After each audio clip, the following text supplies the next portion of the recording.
They just don't make Olympic scandal like they do anymore. What are some of the biggest scandals in London this Olympic cycle?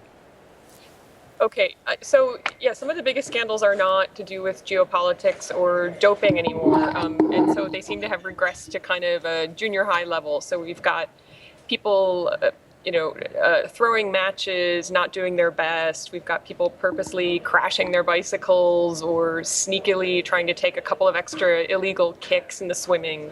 So it's a different sort of scandal these days. So talk a little bit about, first of all, we have the competitors who aren't really trying. There was that's the big one, right? In the badminton, and then again, I guess this weekend we had an Algerian runner who pulled up in the 800 meters because he had a 1500 meter race to come, is the word, and people thought he wasn't trying as hard.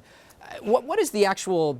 Is there real controversy here? Are people actually? Do they think this is a problem? That was early on in the games, and the players were very clearly not trying, and were getting some boos from the crowd. And it became apparent that they were trying to throw the matches so that they could score a better position later on in the tournament. Games against easier opponents later on. And so the federation that governs badminton actually disqualified them, and they had to leave the game. So that was quite probably the biggest scandal that we've had yet. And yet some people think that actually it's not really that big a deal. We had an informal poll on of Wall Street Journal readers, and you note this in your story, that a lot of folks, they don't really think it's strategically, maybe it makes sense to throw a match if you get a better draw. Right. I mean, if the tournament is set up in a way that encourages that sort of behavior, then I guess you have to ask the question, why is the tournament set up that way? But the people who tisk that sort of behavior say it defies the spirit of the Olympics, which is try your best and play by the spirit of the law, not just the letter. Jeanne, can you explain to me the small controversy around the South African swimmer and too many underwater kicks? Sure. So after he won a breaststroke race, a video surfaced showing that he was that he took 3 underwater dolphin kicks, which is banned by the swimming's governing body. You're allowed 1 underwater dolphin kick at the start of the race.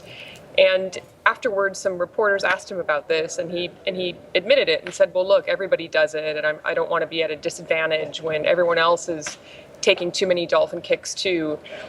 And some of the other swimmers in the race from Australia complained publicly about this. And the South African said, well, look at the video. Other people do it. The Australians are doing the same thing. Yeah, and of course, we had the British cyclist you mentioned who just, I guess, took a fall, but no one really complained about it.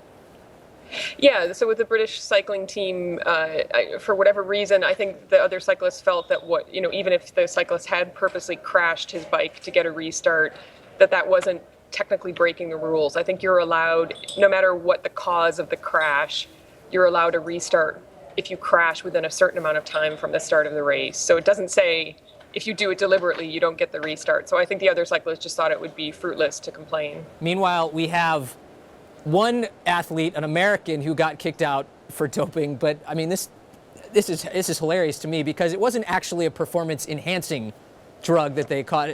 Talk about that.